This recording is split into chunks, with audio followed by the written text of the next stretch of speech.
അസ്സലാമു അലൈക്കും വറഹ്മത്തുള്ളാ. പൊതുപരീക്ഷ അടുത്തു വരികയാണ്. 7ാം ക്ലാസ്സിലെ ദുറൂസുൽ ഇഹ്സാൻ കഴിഞ്ഞ വർഷത്തെ 2024 ചോദ്യങ്ങളും അതിൻ്റെ ഉത്തരങ്ങളുമാണ് നമ്മൾ ചർച്ച ചെയ്യാൻ പോകുന്നത്.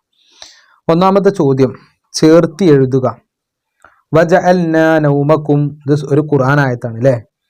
അപ്പോൾ ഇതിൽ വജഅൽനാ നൗമക്കും ഇത് നമ്മൾ ചെറിയ ക്ലാസ്സിൽ പഠിക്കുന്നതാണ്. വജഅൽനാ നൗമക്കും സുബാത്ത അമ്മ സൂറത്തിൽ വരുന്നതാണ്. അടുത്ത 2 ദുആഇന്റെ മര്യാദകളിൽ പെട്ടതാണ്. ദുആഇന്റെ മര്യാദകളിൽ പെട്ടതാണ്. കാത്തിയാണോ അയൽപക്കം എന്താണോ? ഇരു കൈകളും ഉയർത്തുക.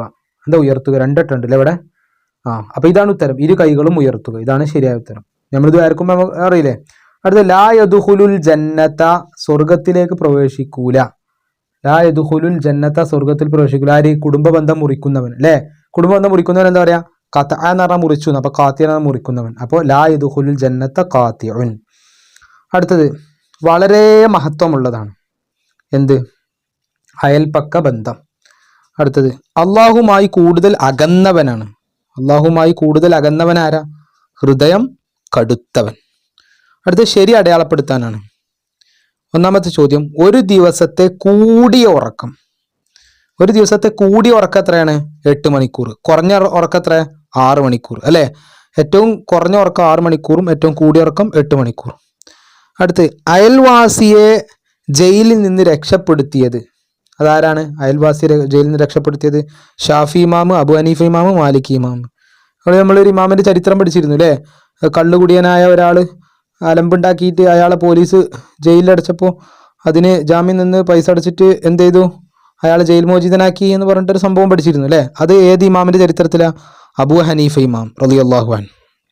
അടുത്തത് ഒരു കൊല്ലത്തെ ദോഷം പൊറുക്കുന്ന നോമ്പ്. ഒരു കൊല്ലത്തെ ദോഷം പൊറുക്കുന്ന നോമ്പ് ഏതാണ്? ആശുറ നോമ്പ്. 2 കൊല്ലത്തെ ദോഷം പൊറുക്കുന്നതാണ് വരാനിരിക്കുന്നതും കഴിഞ്ഞു പോയതുമായ നോമ്പ്. ദോഷം പൊറുക്കുന്നതാണ് അറഫ നോമ്പ് കേട്ടോ, മനസ്സിലാക്കുക. അടുത്ത ഇസ്ലാം കേരളത്തിലെത്തിയത് നബിമാരിലൂടെ, സ്വഹാബികളിലൂടെ, ഔലിയാക്കളിലൂടെ. ഏതാ ശരിയായ ഉത്തരം? സ്വഹാബാക്കളിലൂടെ. അടുത്തത് ബറാത്ത് രാവ്. എല്ലാവർക്കും അറിയാം ബറാത്ത് രാവ് ഷാബാൻ 15-നാണ്, എല്ലാവർക്കും അറിയില്ലേ. അടുത്തത് ഉത്തരം എഴുതുക. എന്താ? നരകനിവാസികളുടെ കിടത്തം ഏതാണ്? അതായത് പുരുഷന്മാരോട് എങ്ങനെ കിടക്കാൻ പാടില്ല എന്നാ പറഞ്ഞത്? അതാണ് നരകനിവാസികളുടെ കിടത്തം. പുരുഷന്മാർ സാധാരണ കിടക്കൽ മലർന്നിട്ടാണ് അല്ലേ. അപ്പൊ അതിന്റെ ഓപ്പോസിറ്റ് ഏതാ? കമിഴ്ന്നിട്ട്. അതാണ് അതിന്റെ ഉത്തരം. അപ്പോൾ പുരുഷൻ കമിഴ്ന്ന് കിടക്കരുത്, അത് നരകനിവാസികളുടെ കിടത്തമാണെന്ന് നബി സ്വല്ലല്ലാഹു അലൈഹി വസല്ലം പറഞ്ഞിട്ടുണ്ട്. കണ്ടോ?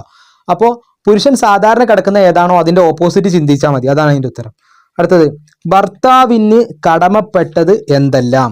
ഭർത്താവിന് കടമപ്പെട്ട കാര്യങ്ങൾ എന്തെല്ലാമാണ്? അതായത് ഒരു ഭാര്യ ഭർത്താവ് ഭാര്യയ്ക്ക് ചെയ്തു കൊടുക്കേണ്ട കാര്യങ്ങൾ എന്തൊക്കെയാണ്? ഇതാ: ഭാര്യയുടെ ഭക്ഷണം, വസ്ത്രം, പാർപ്പിടം. 3 കാര്യം പഠിക്കുക. ഭക്ഷണം, വസ്ത്രം, പാർപ്പിടം മുതലായവ എല്ലാം ഭർത്താവിന് കടമപ്പെട്ടതാണ്. ഭാര്യയ്ക്ക് 3 കാര്യങ്ങളാണ് ഭർത്താവിന് ചെയ്യാൻ ഉത്തരവാദിത്തമുള്ളത്. അടുത്തത് ദുസ്വപ്നം കണ്ടാൽ എന്ത് പറയണം? എന്താ ദുസ്വപ്നം എന്ന് പറഞ്ഞാല്? അതായത് ദുഃഖസ്വപ്നം അല്ലേ. നമ്മളെ ആകെ ഇടങ്ങാറാക്കുന്ന സ്വപ്നങ്ങൾ കണ്ടാൽ നമ്മൾ എന്താ ചെയ്യേണ്ടത്? ദുഃഖസ്വപ്നം കണ്ടാൽ എന്ത് പറയണം എന്ന് ചോദിച്ചു. എന്തോ ചെയ്യാനുണ്ട്, എന്തോ പറയാനുണ്ട്. എന്താ പറയേണ്ടത്? അത് നമ്മൾ സാധാരണ ഖുർആനൊക്കെ ഓതുമ്പോൾ എന്താ പറയേണ്ടത്? അഊദു ബില്ലാഹി മിനശ് ശൈത്വാനിർ റജീം എന്ന് പറയില്ലേ, അതാണ് പറയേണ്ടത്. ഇതാ അഊദു ബില്ലാഹി മിനശ് ശൈത്വാനിർ റജീം എന്ന് പറയണം. ഇനി എന്താ അവിടെ ചെയ്യേണ്ടത്? ഒരു പക്ഷേ ചിലപ്പോൾ ചോദ്യം വരാം. സ്വപ്നം കണ്ടാൽ ഇടത് ഭാഗത്തേക്ക് 3 പ്രാവശ്യം തുപ്പുകയും 3 തവണ അഊദു ബില്ലാഹി മിനശ് ശൈത്വാനിർ റജീം എന്ന് പറയണം. അപ്പൊ ഇത് 3 തവണ പറയണം കേട്ടോ. അപ്പോൾ 3 പ്രാവശ്യം ഇടതു ഭാഗത്തേക്ക് തുപ്പുക, എന്നിട്ട് 3 തവണ അഊദു ബില്ലാഹി മിനശ് ശൈത്വാനിർ റജീം പറയാം. എന്നിട്ട് കിടന്നിരുന്ന ഭാഗം മാറിക്കിടക്കുകയും ചെയ്യണം. അപ്പൊ 3 കാര്യം ചെയ്യണം അവിടെ കേട്ടോ. ദുഃഖസ്വപ്നം കണ്ട 3 കാര്യം ചെയ്യണം. അതെല്ലാവരും പഠിച്ചു വെക്കുക. അടുത്തത് ക്ഷമ ആരുടെ സ്വഭാവത്തിൽ പെട്ടതാണ്? ക്ഷമ ആരുടെ സ്വഭാവത്തിൽ പെട്ടതാണ്? അമ്പിയാക്കളുടെയും അവരുടെ അനുയായികളുടെയും സ്വഭാവത്തിൽപ്പെട്ടതാണ്. അമ്പിയാക്കള്, അവരുടെ അനുയായികൾ, അവരുടെ സ്വഭാവത്തിൽപ്പെട്ടതാണ് ക്ഷമ. അടുത്തത് തസ്ബീഹും ഇസ്തിഗ്ഫാറും വളരെ പുണ്യമുള്ള സമയങ്ങൾ ഏതാണ്? അതേതാ സമയം? അത്താഴ സമയത്തും സൂര്യാസ്തമയ സമയത്തും ഉള്ള തസ്ബീഹുകൾ. ഏതൊക്കെ? അത്താഴ സമയത്തും സൂര്യാസ്തമയ സമയത്തും. സൂര്യൻ അസ്തമിക്കുന്ന സമയം, അതുപോലെ അത്താഴ സമയം. ആ സമയത്തുള്ള തസ്ബീഹുകൾക്ക് വളരെ പുണ്യമുണ്ട്. അടുത്ത ചോദ്യം, ദുആഇന്റെ അവസാനം പറയേണ്ട ആയത്ത്. ദുആഇന് കുറെ മര്യാദ ഉണ്ട് അല്ലേ? അതിൽ ആ ദുആഇന്റെ അവസാനം ഒരു ആയത്ത് പറയണം. ആ ആയത്ത് ഏതാണ്? ഏതാ? സുബ്ഹാന റബ്ബിക റബ്ബിൽ ഇസ്സത്തി അമ്മാ യസിഫൂൻ വസലാമുൻ അലൽ മുർസലീൻ വൽഹംദുലില്ലാഹി റബ്ബിൽ ആലമീൻ. ഇതാണ് ആയത്ത്. അപ്പൊ അതെല്ലാവരും പഠിച്ചു വെക്കുക.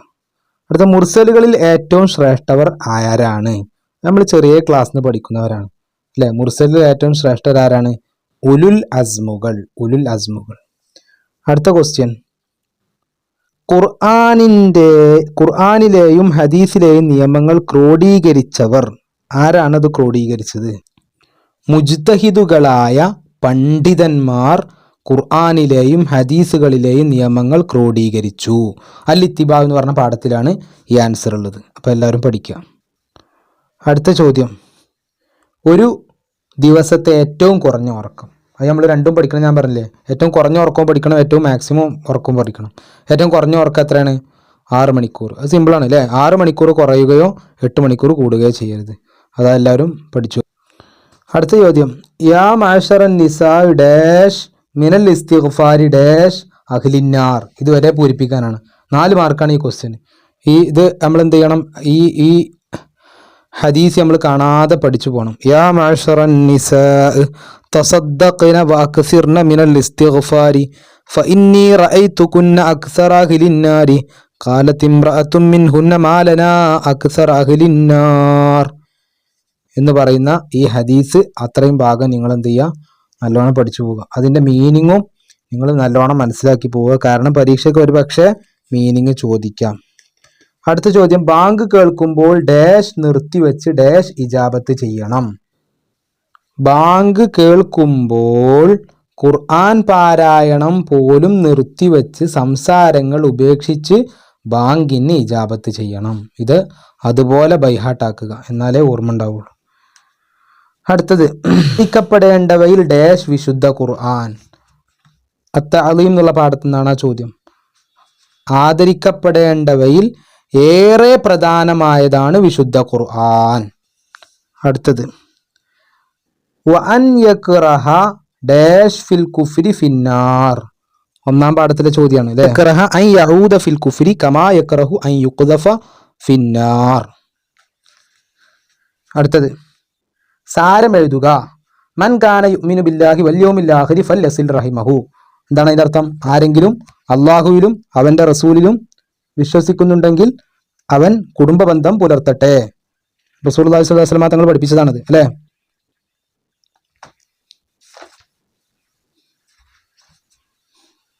ഒരാൾ അള്ളാഹുവിലും അന്ത്യദിനത്തിലും വിശ്വസിക്കുന്നുവെങ്കിൽ അവൻ കുടുംബ ബന്ധം ചേർക്കട്ടെ. അടുത്തത്, ഉദ്ഉനി അസ്തജിബ് ലക്കും. അള്ളാഹുവിൻ ഖുർആനിൽ പറഞ്ഞതാണ്, ഉദ്ഉനി അസ്തജിബ് ലക്കും. നിങ്ങൾ എന്നോട് പ്രാർത്ഥിച്ചോളൂ, ഞാൻ നിങ്ങൾക്ക് ഉത്തരം നൽകും അല്ലേ? എന്നോട് നിങ്ങൾ ചോദിക്കുക, എന്നാൽ ഞാൻ നിങ്ങൾക്ക് ഉത്തരം നൽകും. എന്നോട് നിങ്ങൾ ചോദിക്കുക, എന്നാൽ ഞാൻ നിങ്ങൾക്ക് ഉത്തരം നൽകും. ഓരോ പാഠത്തിന്റെ തുടക്കത്തിലുള്ള ആയത്തും ഹദീസൊക്കെ ബൈഹാട്ടാക്കട്ടെ. അതിന്റെ ആയത്തും അതിന്റെ മീനിങ്ങും അതിന്റെ അറബിയും. അടുത്ത, വമാ കാന അല്ലാഹു മുഅദ്ദിബഹും വഹും യസ്തഗ്ഫിറൂൻ.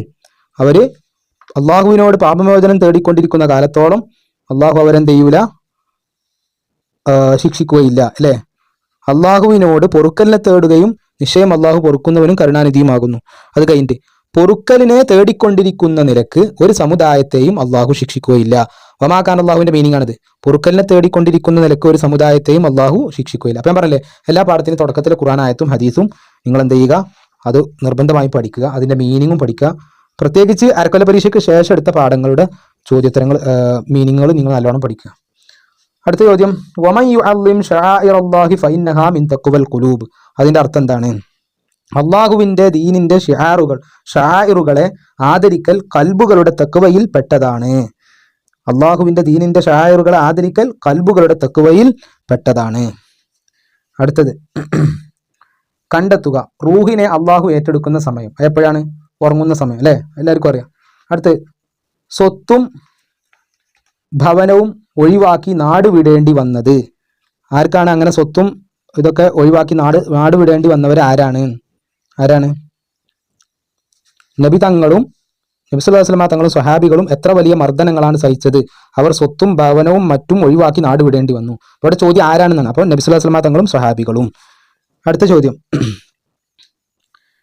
ഉറക്കവും സംസാരവും നബി സല്ലല്ലാഹു അലൈഹി വസല്ലം വെറുത്തിരുന്ന സമയം. ഇശാഇന് മുമ്പും ഉറങ്ങലും ശേഷം സംസാരിച്ചിരിക്കും നബി സല്ലല്ലാഹു അലൈഹി വസല്ലം വെറുത്തിരിക്കുന്നു. ഇശാഇന് മുമ്പ് ഉറങ്ങുക, ഇശാന് ശേഷം സംസാരിച്ച്, ഇത് രണ്ടും നബി സല്ലല്ലാഹു അലൈഹി വസല്ലം വെറുത്തിട്ടുണ്ട്. ഇശാന് മുമ്പ് ഉറങ്ങുക, സാധാരണ ഇശാന് ശേഷം ഉറങ്ങില്ല. അപ്പോൾ ഇശാന് മുമ്പ് ഉറങ്ങലും ഇശാന് ശേഷം സംസാരിച്ചിരിക്കുക, ഇത് രണ്ടും നബി സല്ലല്ലാഹു അലൈഹി വസല്ലം എന്തിട്ടുണ്ട്? വെറുത്തിട്ടുണ്ട്. അടുത്ത ചോദ്യം, അയ്യാമു തശ്രീക്ക് ഏതൊക്കെ ദിവസങ്ങളാണ്? നമുക്ക് എല്ലാവർക്കും അറിയാം. നമ്മൾ പറയില്ലേ അയ്യാമു തശ്രീക്ക് സാധാരണ വലിയ പെരുന്നാൾ 4 പെരുന്നാൾ ഉണ്ടെന്ന് പറയില്ലേ, അതാണ് ദുൽഹിജ്ജ 10-നാണ് വലിയ പെരുന്നാൾ. അപ്പോൾ 11, 12, 13 ഇതാണ് അയ്യാമു തശ്രീക്കിൻ്റെ ദിവസങ്ങൾ. ഓക്കെ, അപ്പോൾ ഈ ചോദ്യ പേപ്പർ നല്ലോണം നോക്കി വെക്കുക. അള്ളാഹു എല്ലാവർക്കും നല്ല വിജയം നൽകട്ടെ.